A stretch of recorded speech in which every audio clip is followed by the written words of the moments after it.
The humidity of the Paleocene era is thick enough to choke the lungs of any living land creature.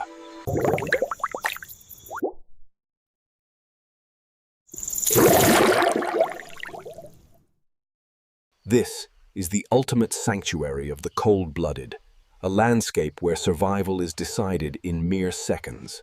Today, two titans have wandered into this arena, and only one can leave as the absolute apex predator. The great ape emerges from the mist, and his fur matted with dried mud and blood of lesser predators.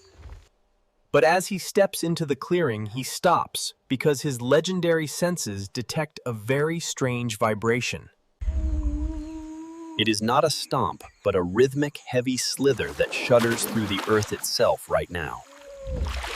From the dark, tea-colored depths of the swamp, the Titanoboa rises slowly to meet her massive opponent. She is 48 feet of pure, unadulterated crushing power, representing the ultimate lethality of the ancient world. Her scales are the color of swamp moss, providing a perfect camouflage until the moment of the strike. She does not roar, and she simply uncoils her head, rising slowly to the level of the ape's chest. The great ape beats his chest a thunderous sound that echoes through the valley like a warning bell. But the serpent remains unimpressed by the sound, as the challenge is finally accepted by both ancient titans. The Titanoboa strikes with liquid lightning, moving with a speed that defies her massive and heavy muscular bulk. In a move of terrifying precision, she wraps her powerful coils around his torso, pulling him toward water. Every inch the snake tightens, the sound of snapping timber and grinding bone fills the prehistoric air today. He finds a leverage point against a jagged limestone rock, and heaves against the serpent's incredible crushing weight. The muscles in his shoulders swell to the point of tearing as he fights the literal heavy weight. The struggle moves from the water to the rocky shore, a chaotic dance of wet fur and slime. Kong delivers a series of devastating hammer fists to the serpent's spine, breaking the predator's internal structural rhythm. The earth beneath them cracks under the pressure of their combined weight as the battle reaches its climax. The snake is buried under a tomb of stone, and silence slowly returns to the emerald grave clearing. He stands over the debris, his chest heaving, his body covered in deep lacerations and thick mud. He has survived the most dangerous hunt of his life, proving his status as the island's defender today. He raises his head to the sky and lets out a roar of absolute victory, silencing every creature.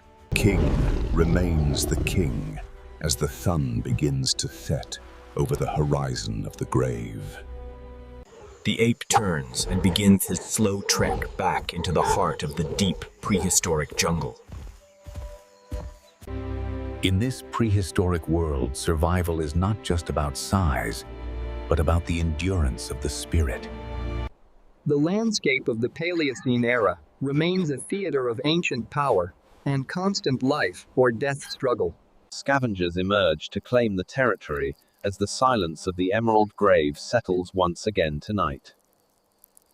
Security is found in elevation as the great ape settles into his sanctuary far above the swamp floor.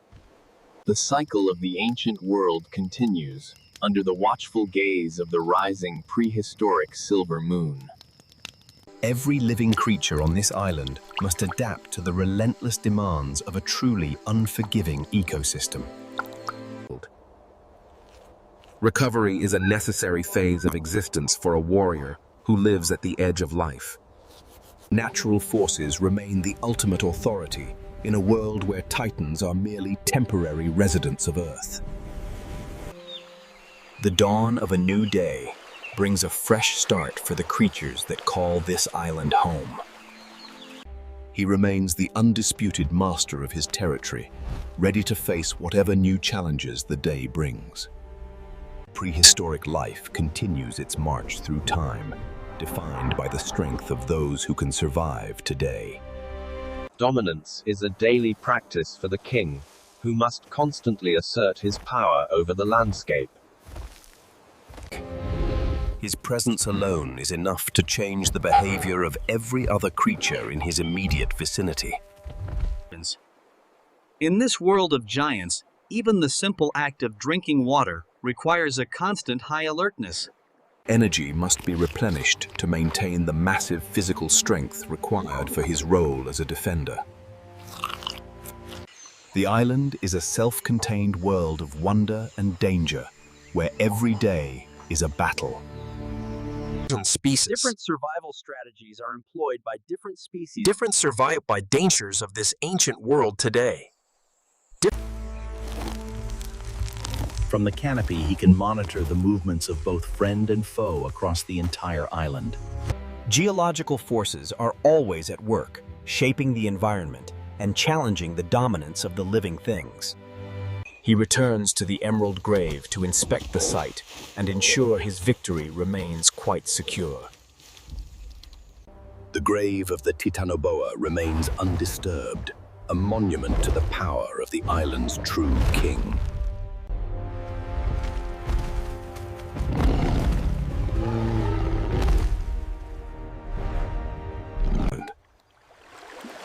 In the silence of the Emerald Grave, the king reflects on the cost and necessity of his.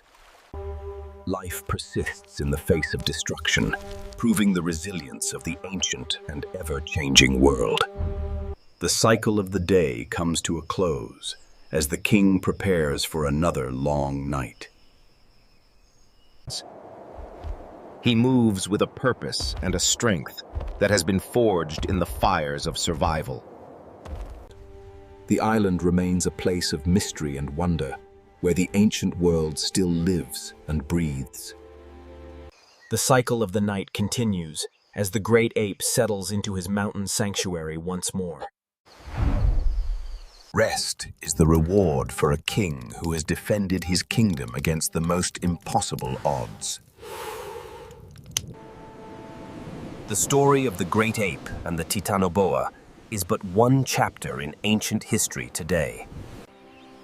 Each new day is a fresh opportunity for the creatures of the island to prove their strength.